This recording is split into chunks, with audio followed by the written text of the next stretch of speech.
Lower circuit, lower circuit, lower circuit.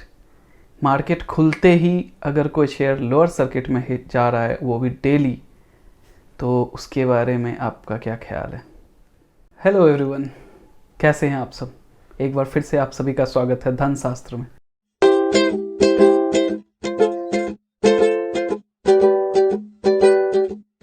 आप तो हम समझ तो गए होंगे मैं किस शेयर की बात कर रहा हूँ।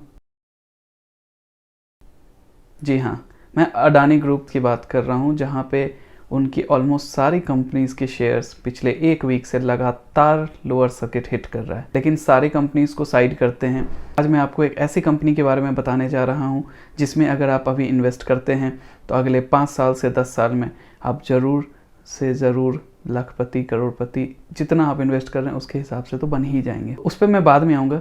पहले मैं आपको अपना व्यू बताता हूँ अडानी एनर्जी के बारे में। Adani green energy actually. Adani green energy के शेयर प्राइस पे अगर आप ध्यान दें, इस ग्राफ को अगर आप देखें तो एग्जैक्टली मार्च 2020 में, यानी कि पिछले साल 2020 के मार्च में इसका शेयर प्राइस ट्रेड कर रहा था 160 से 170 के बीच में। और अभी आप देखें एक वीक पहले तक का वैल्यू, तो ये शेयर 1 साल 2 महीने में 1400 रुपये के आसपास ट्रेड कर रहा था। आप खुद कैलकुलेट कर लो कि आपको इस शेयर ने कितना % रिटर्न दिया है। रफली अगर कैलकुलेट किया जाए तो ये 800-900% रिटर्न के बराबर है। इतना ह्यूज रिटर्न, और अब अचानक से एक वीक से लगातार लोअर सर्किट, वो भी मार्केट ओपन होते लोअर सर्किट हो रहा है। जो लोग काफ़ी ह्यूज प्रॉफिट में, वो अपने शेयर्स बेच नहीं पा रहे, प्रॉफिट निकाल नहीं पा रहे, और जो ऑब्वियसली हाई वैल्यूएशन पे ख़रीद के 1400 के रेंज में ख़रीद के ऑलरेडी ट्रैप हो चुके हैं, उनके पास भी कोई ऑप्शन नहीं है निकलने का। यहाँ से लोअर सर्किट हो रहा है, मैं और आप जैसे रिटेल इन्वेस्टर्स कुछ नहीं कर सकते। 9:15 मार्केट खुला, शेयर लोअर सर्किट में लॉक। एनीवे, मैं इस पर ज़्यादा टाइम वेस्ट नहीं करूँगा। मैं आपको बस बता देता हूँ कि मेरा क्या व्यू है इस पर, कि मुझे क्यों लगता है कि ये share price lower circuit hit कर रहा है। तो सबसे पहला पॉइंट जो मैं फील कर रहा हूँ वो ये कि एनीवे ये शेयर जो है काफ़ी ओवर वैल्यूड था, अभी भी ओवर वैल्यूड है। इवन दो ये लोअर सर्किट हिट कर करके अभी 1067 पे, 1067 पे कल के मार्केट क्लोजिंग प्राइस पे ये क्लोज हुआ है, स्टिल ये काफ़ी ओवर वैल्यूड है। उसका कैलकुलेशन कैसे है, वैल्यूएशन कैसे कैलकुलेट करते हैं, अगर आपको ये सब चीज़ जानना है तो आप मेरे को कमेंट सेक्शन में ज़रूर बताएं। मैं उस पर एक अलग सेपरेट वीडियो आपको लेकर आऊँगा। उससे पहले मैं आपको ज़रूर बता दूं, अगर आप मेरे चैनल पर नए हैं तो मेरे चैनल को सब्सक्राइब करना ना भूलें, बेल आइकन दबा दें, ताकि मेरी अगली नई वीडियो जैसे ही आएगी आपको सबसे पहले अपडेट मिल जाएगा। मैं इस तरह के video stock market, mutual fund, loan, insurance plans, ये सब के ऊपर मैं इस तरह के वीडियो हर वीक आपके लिए लेकर आता रहूँगा। इसलिए आप मेरे चैनल को विदाउट फेल सब्सक्राइब कर लें। तो चलिए, मैं बात कर रहा था अडानी के बारे में। तो सबसे पहला पॉइंट है कि ओवर वैल्यूएशन। इनकी शेयर जो है काफ़ी ओवर वैल्यूड है, तो एक करेक्शन तो होना पॉसिबल था, जो एक मैं मानता हूँ कि एक लेवल ऑफ करेक्शन अभी हो रहा है। दूसरा सबसे बड़ा रीज़न था जो अभी रिसेंटली न्यूज़ में आया कि सर्टेन ग्रुप ऑफ FPIs, मैं उनका नाम नहीं लेना चाहता हूँ, मैं ज़्यादा उनके बारे में बताऊँगा भी नहीं, बस बोलना चाह रहा हूँ कि वो न्यूज़ अभी लीक हुई है। हालाँकि वो न्यूज़ काफ़ी पुरानी है कि वो FPIs जो भी थे, फॉरेन इन्वेस्टर्स जो भी थे, उनके ऊपर कुछ केसेस हुए थे 2016-17 में, उनकी अकाउंट फ्रीज़ कर दी गई थी। बट उसका इन सब से कोई लेना देना नहीं है। बट हाँ, वो भी एक फैक्टर है जिसके कारण रिटेल इन्वेस्टर्स के मन में काफ़ी डर बैठ गया है, काफ़ी नेगेटिव सेंटिमेंट आ गया है। तीसरा पॉइंट जो मुझे लगता है इस लोअर सर्किट और या शेयर प्राइस गिरने के पीछे का रीज़न ये है, वो है अडानी ग्रुप के प्रोमोटर्स का ये सॉफ्ट रवैया। अगर किसी न्यूज़ चैनल ने कोई न्यूज़ ब्रेक किया जिसकी वजह से कंपनी का इतना लॉस हुआ, इसका वैल्यूएशन एक एक दिन में इतना कम हो गया,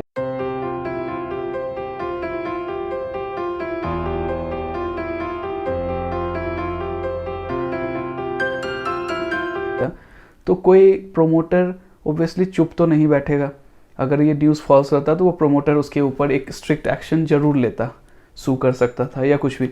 लेकिन यहाँ पे अडानी ग्रुप का जो रवैया है वो काफ़ी सॉफ्ट है। हालांकि उन्होंने सारे क्लेम्स को रिजेक्ट किया है, बट उन्होंने कोई स्ट्रॉन्ग स्टैंड नहीं लिया है। मेरा एक पर्सनल एक्सपीरियंस रह चुका है इस टाइप के एक कंपनी के साथ, जहाँ पे मैंने एक दिन में काफ़ी पैसे लूज़ किया। मैं बात कर रहा हूँ DHFL के बारे में। तो उस दिन से मैंने कान पकड़ा कि यार ये प्रोमोटर्स के बात का वैल्यू नहीं करना चाहिए। आपको जो ठीक लग रहा है आप अकॉर्डिंगली एक्ट। चौथा पॉइंट जो है, जो मेरे को लगता है कि इस शेयर के गिरने के पीछे का एक रीज़न है, वो ये कि अगर आप देखो जो प्रोमोटर का होल्डिंग है और जो एफपीआई का होल्डिंग है, ये दोनों को ऐड कर लिया जाए तो अप्रॉक्सीमेटली 75-76% तो वॉल्यूम अभी इस क्वार्टर, हालांकि इससे पहले और ज़्यादा था, मार्च क्वार्टर में और ज़्यादा था, but March to June quarter में कुछ प्रोमोटर्स का शेयर वॉल्यूम कम हुआ है, पब्लिक का अप हुआ है, बट स्टिल पब्लिक का जो कंट्रीब्यूशन है वो अराउंड 21% ही है। स्टिल 79% के आसपास प्रोमोटर्स और एफपीआईज का और डीआईआईज का ही कंट्रीब्यूशन है। तो ऑब्वियसली इतने बड़े प्लेयर्स हैं तो वो जब चाहें जैसे चाहें मार्केट को उस डायरेक्शन में ले जा सकते हैं, जिसका खामियाजा हम जैसे रिटेल इन्वेस्टर्स को भुगतना पड़ता है। तो इस वजह से भी लोगों के मन में अभी भी नेगेटिव सेंटिमेंट बना हुआ है कि कुछ तो बात है। एंड ऑब्वियसली हिंदी में कहावत, बिना आग के धुआं कहीं नहीं उठता। तो अगर धुआं उठा है तो उसके पीछे कुछ ना कुछ रीज़न रहा होगा। हालांकि मैं इसके बारे में और ज़्यादा कुछ नहीं बात करना चाहूँगा, मैं अभी यहाँ पे मुंह बंद करता हूँ। तो अडानी ग्रीन एनर्जी बेसिकली वो रिन्यूएबल एनर्जी सोर्स में काम कर रही है। It is one of the first company जो डेडिकेटेडली रिन्यूएबल एनर्जी के ऊपर काम कर रही है, मोस्टली सोलर और विंड एनर्जी। तो ऑब्वियसली बात है, फर्स्ट इन द मार्केट का इसको बेनिफिट मिला। इसने बहुत तेज़ी से एक्सपेंशन किया इस फील्ड में, जिसकी वजह से कंपनी का ग्रोथ भी काफ़ी ज़्यादा हुआ है, उसमें कोई दो राय नहीं है। अब तो ये रैली हम मिस कर चुके हैं, ऑब्वियसली बात है। अभी मैं बस ये एक सजेशन दूंगा कि अडानी ग्रीन्स के शेयर से अभी आप दूर रहें, कोई फ्रेश एंट्री नहीं क्रिएट करें। अगर आपके पास शेयर्स है, अगर आप बहुत हाई लेवल पे शेयर परचेज किए हैं तो आप थोड़ा और वेट करें इसको स्टेबल होने का, इसको और नीचे आने दें, उसके बाद आप थोड़ा सा एवरेज कर सकें, करके फिर आप होल्ड करके रख सकते हैं। कंपनी में ऑब्वियसली कोई प्रॉब्लम नहीं है। अब ये क्या फॉल्स अलार्म है, क्यों ये न्यूज़ सर्कुलेट हुआ है, इसके पीछे किसका क्या रीज़न है, कौन लोअर प्राइस पे और हेवी बाइंग करना चाह रहा है, तो ये सब चीज़ उन पे छोड़ देते हैं। बट मैं यही बोलूँगा कि अगर आप होल्ड करके रखे हुए हैं तो इसे होल्ड करके रखिए, पैनिक सेल मत करिए। अगर आपको प्रॉफिट में है, आपको अच्छा खासा प्रॉफिट है, तो आप ट्राई करिए जितनी जल्दी हो सके प्रॉफिट बुक कर लीजिए, क्योंकि प्रॉफिट बुक करना सबसे इंपॉर्टेंट है। और कोई फ्रेश एंट्री अभी क्रिएट नहीं करिए गलती से भी, जब तक कि ये स्टेबल ना हो जाए। अगेन मैं आपको याद दिला देता हूँ DHFL का, जिसमें मैंने काफ़ी पैसे लूज़ किया है। So don't ever try to catch a falling knife, उससे आपका हाथ कटेगा ही। तो एक बार उसको ग्राउंड पे आ जाना चाहिए, let's wait for it to reach the ground, फिर आप उसको उठाओ। बेसिकली एक बार स्टेबल हो जाए फिर आप उसको उठा सकते हो। अब मैं बात करने जा रहा हूँ एक ऐसे शेयर के बारे में जो अभी बहुत ही अंडरवैल्यूड है, बहुत ही कम प्राइस का है, बट अगले 5 साल से 10 साल में वो काफ़ी बूम करने वाला है। रिन्यूएबल एनर्जी एरिया में ही वो इन्वेस्ट कर रहा है और काफ़ी ज़बरदस्त एक्सपेंशन प्लान के साथ वो काम कर रही है वो कंपनी। ये कंपनी ऑलरेडी इंडिया में काफ़ी बड़ा एनर्जी सेक्टर में कंट्रीब्यूशन है इसका। अप्रॉक्सीमेटली इंडिया का 25% से ज़्यादा जो एनर्जी रिक्वायरमेंट है, इलेक्ट्रिसिटी रिक्वायरमेंट मैं क्लियरली बोल दूं, तो वो ये कंपनी अकेला पूरा कर रही है। जी हाँ, मैं बात करने जा रहा हूँ NTPC के बारे में। NTPC अभी इंडिया का one of the biggest energy provider है। मोर देन 25% एनर्जी इंडिया का वो अकेले कंट्रीब्यूट कर रहा है। That is huge. दूसरी बात, ये एक पब्लिक सेक्टर कंपनी है, PSU है। ऑब्वियसली इसके पास फंड्स का प्रॉब्लम नहीं है, लैंड एक्विजिशन का कोई इशू नहीं होता है बिकॉज ऑफ गवर्नमेंट PSU। इनको जब जहाँ जैसे लैंड चाहिए होता है तो एक्वायर कर लेते हैं, हालांकि कॉर्पोरेट को बहुत प्रॉब्लम होता है। अब आपको NTPC का शेयर अभी क्यों खरीदना चाहिए, मैं डायरेक्टली पॉइंट पे आता हूँ। क्योंकि NTPC अभी अपना एक सब्सिडियरी लॉन्च किया है NTPC रिन्यूएबल एनर्जी के नाम से, जो कि काफ़ी कुछ रिन्यूएबल प्रोजेक्ट्स ऑलरेडी उठा चुके हैं। अब इससे कंपनी को कैसे फ़ायदा होने वाला है। एक तो NTPC जो पेरेंट कंपनी है इसकी, उसके पास मोर देन 2600 करोड़ का कैश रिजर्व है। That is huge. तो ऑब्वियसली जब भी ज़रूरत होगा NTPC रिन्यूएबल एनर्जी को, तो मेन कंपनी है उससे उसको सपोर्ट मिल सकता है। हालांकि NTPC ने क्लियरली बोला है कि रिन्यूएबल एनर्जी सब्सिडियरी को अपना फंड रेज खुद से करना है, बट ऑब्वियसली हम जानते हैं कि अगर उन्हें कैश क्रंच होगा तो ये ज़रूर सपोर्ट करेगा। दूसरा, गवर्नमेंट के जितने भी सब्सिडी प्लान्स अभी आ रहे हैं, बिजनेस बेनिफिट्स मिल रहा है इन सारे कंपनी को। क्यों? इंडिया ने पेरिस एग्रीमेंट में ये साइन किया था एग्रीमेंट की 2030 तक इंडिया को अपना कार्बन एमिशन अप टू 30% या इवन मोर देन दैट वो रिड्यूस करना है। वो तभी पॉसिबल है जब आप कोई भी कंट्री रिन्यूएबल एनर्जी के तरफ मूव करे।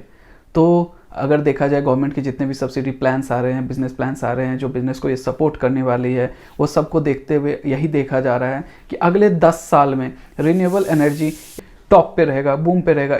अगले 10 साल में रिन्यूएबल एनर्जी का काफ़ी बूम रहने वाला है और ऑब्वियसली इसका सबसे बड़ा फ़ायदा मिलेगा एनटीपीसी और अदानी ग्रीन जैसी कंपनी को ही, क्योंकि एनटीपीसी के पास इतना कैश रिजर्व है, लैंड एक्विजिशन का कोई प्रॉब्लम नहीं है, ये ऑलरेडी 10 से 15 गीगावाट पर ईयर के टारगेट से रिन्यूएबल एनर्जी पे काम कर रही हो। तो ऑब्वियसली बात है अगले 10 साल में अगर देखा जाए तो एनटीपीसी इस फील्ड में काफ़ी आगे ग्रो हो सकता है। हालांकि ये पीएसयू है, ऑब्वियसली इसके शेयर प्राइस को ग्रो करने में थोड़ा टाइम लगेगा, इसलिए आपको पेशेंस रखना होगा। इसलिए मैंने बोला कि आपको 5 से 10 साल वेट करना पड़ेगा, लेकिन गारंटेड रिटर्न आपको मिलेगा 5 से 10 साल के बाद 100, 200, 300, 500, आई डोंट नो कितना, बट आपको एक गारंटेड रिटर्न जरूर मिलेगा। तो एनटीपीसी आपके पोर्टफोलियो में ज़रूर होना चाहिए।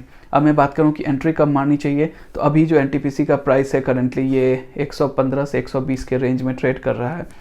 अगर आपको लॉन्ग टर्म के लिए जाना है सीरियसली तो आप इसको अभी भी खरीद सकते हैं, क्योंकि लॉन्ग टर्म के लिए ऑब्वियसली कोई एंट्री एग्जिट पॉइंट क्राइटेरिया होता नहीं है, वहाँ पे सिर्फ और सिर्फ कंपनी का फंडामेंटल काम करता है। तो ऑब्वियसली अगर आप एनटीपीसी में इन्वेस्ट करने का सोच रहे हैं तो आप अभी खरीद सकते हैं, कुछ पैसे आप अभी खरीद लें, बट जो अपना कुछ कैपिटल है वो बचा के रखें, क्योंकि हो सकता है आने वाले कुछ दिनों में मार्केट ओवरऑल करेक्शन होगा, क्योंकि अभी तक सेंसेक्स और निफ्टी जो है एक तरफा एक डायरेक्शन में बढ़ते जा रहा है। तो अगर सारे रिसर्च एनालिस्ट और रिपोर्ट्स की बात माने तो एटलीस्ट 3 से 4 हज़ार पॉइंट्स का करेक्शन सेंसेक्स में इनएविटेबल है, मतलब वो होना ही है। तो जब मार्केट करेक्ट होगा तो वैसी बात है सारे शेयर्स पे इम्पैक्ट पड़ेगा, एनटीपीसी का भी शेयर प्राइस और नीचे आएगा, तो उस समय पे आप थोड़ा और लो प्राइस पे एवरेज कर सकते हैं। बट हालांकि आपके पास अगर सफिशिएंट कैश है तो आप अभी भी इन्वेस्ट करके इसमें बने रह सकते हैं।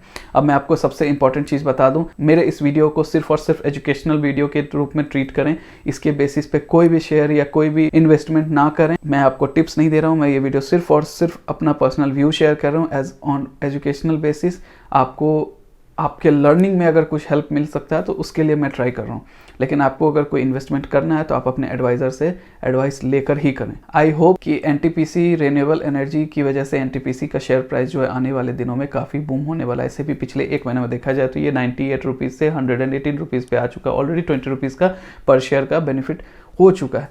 तो इस ऑब्वियस सी बात है, और गवर्नमेंट के future plans towards renewable energy to cut down carbon emission, ये सभी चीज़ को अगर दिमाग में रखा जाए तो एनटीपीसी से ज़्यादा बेनिफिट किसी और कंपनी को नहीं मिलने वाला है। तो ऑब्वियसली बात है इसके शेयर प्राइस भी उसके अकॉर्डिंग ही ग्रो करेंगे। और एनटीपीसी का डिविडेंड, ऑब्वियसली डिविडेंड एलिया इसका हमेशा 30% के अबव रहा है, तो आपको डिविडेंड एनीवे मिल ही रहा है।